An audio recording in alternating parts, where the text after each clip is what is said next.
우리가 은행에 정기예금이 얼마까지 있어야 기초연금을 받을 수 있을까요? 4월에 잘 나오던 연금이 탈락된 분들이 꽤 많으십니다. 그래서 저희 채널에도 많이 문의를 하시는데요. 이것 때문에 탈락하신 분들이 생각보다 많습니다. 정기예금 1억, 3억, 5억 아무 생각 없이 은행에 넣었다가는 큰일 납니다. 오늘 이 내용 궁금하신 분들은 영상 끝까지 시청하시면 반드시 도움이 되실 겁니다. 그러면 바로 시작하겠습니다. 먼저 기초연금에 탈락하는 이유는 대부분 소득기준입니다. 재산기준과 소득기준을 합산해서 기초연금을 받을 수 있는 대상을 선정하기 때문에 기초연금 받는 산식이 되는 금융자산 기준금액 계산 방법을 자세히 알고 계셔야 하는데요. 먼저 아시다시피 기초연금은 만 65세 이상인 사람이 가구의 소득인정액이 선정기준액 이하인 분들이 받을 수 있는 제도를 말하죠. 소득인정액이란 월 소득평가액과 재산의 월 소득환산액을 합산한 금액을 말하는데요. 2024년 선정기준액은 소득수준과 물가상승률 등을 고려해서 매년 1월에 선정기준액을 정하게 되는데 단독가구 213만원, 부부가구 340만 8천원입니다. 그렇다면 기준연금액 최대 수령액은 얼마일까요? 단독가구 33만 4천원, 부부가구 53만 4,400원으로 결코 작은 돈은 아닙니다. 그러나 이 금액은 계속 보장되는 것이 아니며 여러분의 재산이 늘었거나 금융재산이 늘면 탈락하게 되는데요. 예를 들어 내가 살던 집을 팔고 매매대금 3억 5천을 받아서 아무 생각 없이 정기예금에 넣어 놓을 경우 갑자기 탈락할 수도 있는 것입니다. 왜 탈락할 수 있는지 자세히 알려드리겠습니다. 기초연금을 받기 위해서 금융재산이 얼마까지 있어야 하는지 많은 분들이 궁금해하는데요. 기초연금 수급자를 선정하는데 금융재산만 가지고 정하는 것은 아닙니다. 그래서 딱 잘라 정기예금이 얼마 있으면 받을 수 있다 이렇게 말할 수 없는 부분은 있지만 다른 재산이 없다고 가정할 경우를 생각해서 한번 계산해 보겠습니다. 기초연금 수급 자격을 알아보기 위해서는 가장 먼저 소득인정액이 얼마인지 확인해야 합니다. 소득인정액을 계산하는 방법은 현재 월 소득과 재산 및 부채를 소득으로 환산 후 합산한 금액인데요. 그렇다면 금융자산이 기초연금 대상자를 선정할 때 선정기준액을 정하는데 과연 어떻게 반영이 될까요? 금융자산은 소득평가액과 재산소득 환산액 계산 시에 각각 적용이 됩니다. 그래서 산식이 이렇게 나오는데요. 금융자산에 대한 소득인정액은 바로 이렇게 계산이 됩니다. 소득평가액 계산은 월 이자소득, 그러니까 예를 들어서 연간 이자 수령액이 있죠. 만약 1억을 정기예금 한다면 1억에 대한 정기예금 이자를 5%로 계산했을 때 500만 원이 되는 것입니다. 그리고 이자를 12개월로 나눈 후 4만 원을 빼주게 되는데요. 참고로 월 소득평가액을 계산할 때는 각 소득을 100% 반영하지 않고 각 소득별로 공제금액을 차감해서 계산합니다. 재산의 소득환산액은 금융재산에서 2천만 원을 빼준 다음 여기에 대해 4%를 계산해서 12로 나눠주게 됩니다. 그래서 금융자산 소득평가액 산식을 보면 소득평가액은 근로소득에서 110만 원을 제하고 여기 0.7을 곱한 다음 기타소득을 더해서 산출이 되는데요. 금융소득은 기타소득 중에서 재산소득에 해당이 됩니다. 재산소득은 이자소득과 연금소득을 말하는데요. 여기서 이자소득은 예금, 적금, 주식, 채권의 이자와 배당 또는 할인에 의해서 발생하는 소득합산을 통틀어서 합산하는 겁니다.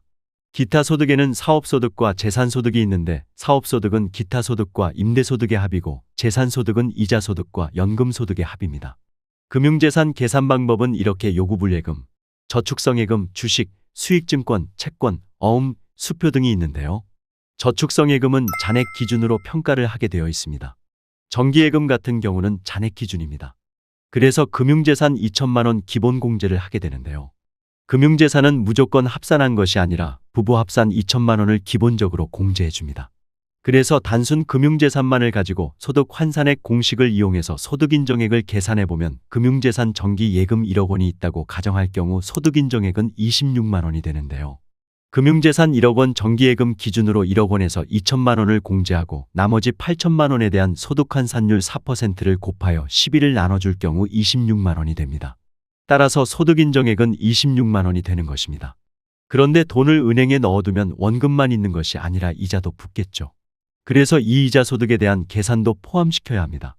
예를 들어 단독가구인 사람이 1억 원의 금융재산을 보유한 경우 소득인정액은 단순 계산해보면 예금이자 5% 적용 시 소득인정액은 63만 원이 나오는데요.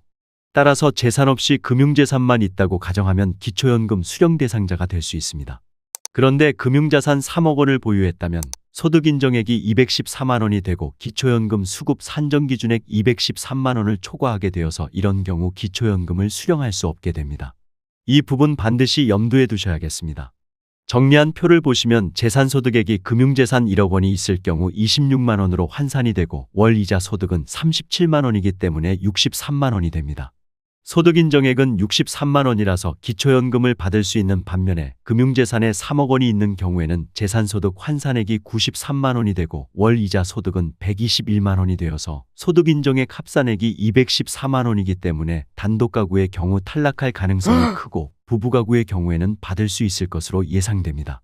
이런 결과값으로 은행에 정기예금 1억 원을 예금했을 경우 괜히 은행이자 조금 받으려고 하다가 자칫 잘못하면 다른 자산이 있을 경우에는 탈락할 수 있는 것입니다. 다른 자산이 아무것도 없다고 가정하면 금융재산 1억까지는 기초연금을 받을 수가 있습니다. 반면 3억의 경우에는 앞서 계산한 바와 같이 다른 재산이 없다 하더라도 탈락할 수가 있는데요. 실제로 보건복지부 기초연금 사이트에 들어가시면 여러분이 직접 소득인정액 모의 계산을 해볼 수가 있습니다. 그러면 정기예금 3억이 있으면 정말 기초연금에 탈락할지 제가 소득인정액 모의 계산을 한번 해보겠습니다. 보시다시피 귀하가 입력하신 자료를 기초로 계산한 소득인정액은 214만 원이며 지원 대상이 아닌 걸로 예상된다는 결과가 나옵니다. 그래서 노인 단독가구일 경우 정기예금 3억이 있다면 지원 대상이 아닐 가능성이 크다는 점 참고하시면 좋겠습니다. 그렇다면 정기예금 1억이 있으면 기초연금 받을 수 있을까요? 마찬가지로 다른 재산이 없을 경우를 가정해서 계산을 해보겠습니다. 이럴 경우에는 소득인정액이 64만 원이며 단독가구일 경우 213만 원 이하로 수급 대상자로 선정될 가능성이 있다는 결과가 나옵니다.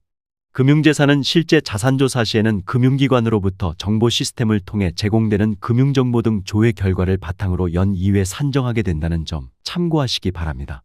이렇게 개인마다 상황이 다르고 또 다른 소득이 있을 수 있기 때문에 단순히 정기예금 1억이나 3억을 가지고는 모두 판단할 수 없지만 다른 소득이 전혀 없다는 가정하에 정기예금 1억 정도는 있어도 단독가구의 경우 기초연금을 받을 가능성이 크다는 점은 참고하시길 바랍니다. 우리는 노후에 정기예금이 갑자기 생길 수가 있습니다. 노후에 아무 생각 없이 전세금을 회수해서 통장에 넣어 놓을 수도 있고 또는 살고 있던 집을 처분해서 몇 억을 별 생각 없이 은행에 맡길 수도 있는데요. 만약 이런 내용을 모르고 계신 분들이라면 내가 잘 받고 있던 기초연금의 변동이 생길 수 있어 탈락할 수도 있다는 점 꼭 기억하시면 좋겠습니다. 오늘 여러분들과 함께한 기초연금 계산은 다른 소득이 없이 오로지 통장에 현금만 있다는 가정하에 이루어졌다는 점을 다시 한번 말씀드리며 영상을 보신 모든 분들이 한 분도 빠짐없이 기초연금을 받을 수 있기를 시니어정보쇼가 응원하겠습니다. 오늘 내용 도움이 되셨나요? 도움이 되셨다면 주변 지인분들께도 오늘 영상 많이 공유해 주시고요. 저는 다음 시간에 시니어분들께 더욱더 도움되는 정보로 다시 찾아오겠습니다. 오늘도 끝까지 시청해 주셔서 감사합니다.